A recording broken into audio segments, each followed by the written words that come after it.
Coucou, par ici c'est Carole. Petit message poubelle ou message lumière, d'où ma bougie.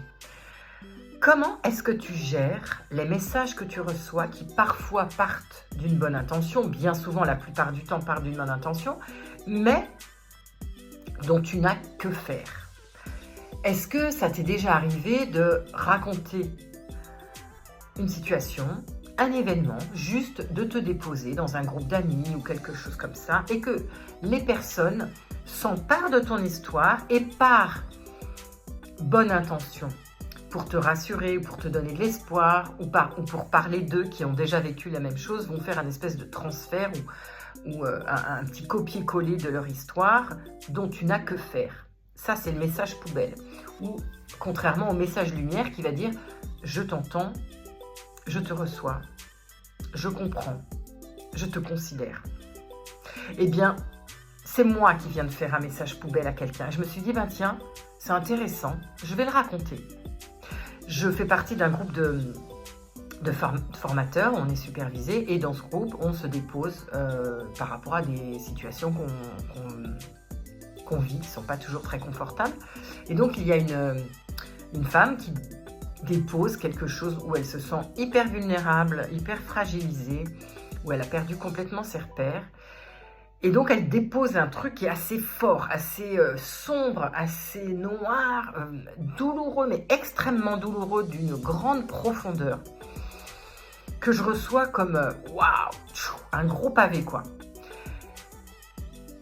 Et dans ce cas-là, on a plusieurs fonctionnements les uns et les autres. C'est très intéressant. Et ça parle toujours de soi. Je reviens vraiment là-dessus. Ça parle toujours de moi, comment je me situe, qu'est-ce que je fais de ce message. Alors, ce message aurait pu être vu comme un message poubelle parce qu'il est lourd, il est très chargé. Donc, qu'est-ce que je suis censée faire avec ça? Est-ce que je suis censée juste l'écouter et dire « je t'entends, je te reçois » ou est-ce que je vais faire en sorte que je vais mettre une passerelle vers cette personne pour l'aider à se sentir relié? Moi, j'ai tendance à fonctionner comme ça. Donc, je suis très empathique. Et je suis beaucoup dans la reliance, en fait. C'est mon fonctionnement. Et je dis à cette personne, bah, je te reçois, c'est hyper beau ce que tu écris, ça me touche en plein cœur, tes mots me touchent en plein cœur. J'ai vécu la même chose l'année dernière et j'en étais exactement à cet endroit-là, nu comme un verre, où tu perds tes repères.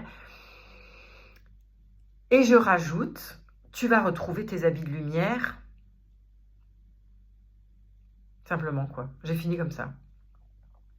La personne m'a renvoyé un scud en disant « je ne suis pas du tout OK avec ton message, je t'ai rien demandé en fait. J'ai pas besoin qu'on me dise où j'en suis et où est-ce que je vais et que je retrouve mes habits de lumière ou de je sais pas quoi. Enfin, j'ai pas besoin de ça. Voilà. Donc, je suis pas OK avec ça, même si ça part sûrement d'une bonne intention. Et je te le partage. Et sur le moment, pow, ça m'a... Waouh! Qu'est-ce que je fais de ça? En fait, on se dit toujours... Mais en fait, c'était gentil. Oui, mais gentil n'a qu'un œil, comme on dit. Et j'ai réfléchi. Dans ce cas-là, je prends du recul, je respire, je recule de 3, 4 ou 5 pas. Je ressens et je me dis, qu'est-ce que ça vient me dire et à quel endroit ça résonne, à quel endroit ça vient me taper un peu. Tu vois? Et je me suis dit, ah mais elle a raison en fait, elle m'a rien demandé. Qu'est-ce que je vais lui raconter un truc que j'ai vécu? Elle s'en fout en fait de ce que j'ai vécu. Qu'est-ce que je vais lui donner un message pour la rassurer en disant tu vas retrouver tes habits de lumière? Ou pas, parce qu'en fait c'est pas ça qu'elle demande. Et puis je lui colle un truc qui m'appartient et sous couvert de vouloir l'apaiser, en fait, je lui colle un truc dont elle ne veut pas et elle ne m'a rien demandé.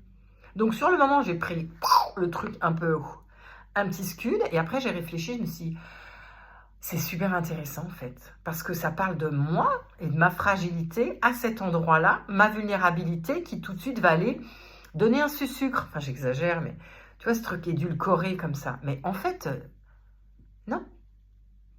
En fait, la personne, elle ne demande pas toujours une réponse, elle demande juste à être écoutée.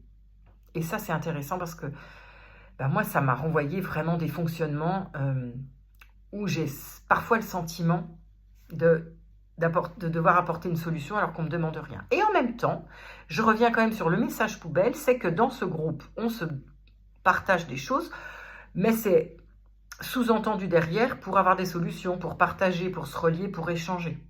Donc c'est aussi un peu un message poubelle parce que moi, si tu me déposes un énorme message comme ça, d'une grande souffrance, d'une grande douleur, je suis donc censée ne rien dire, ne rien en faire, et ça, c'est compliqué pour moi. Donc, c'est aussi un peu un message poubelle. Et moi, j'en veux pas.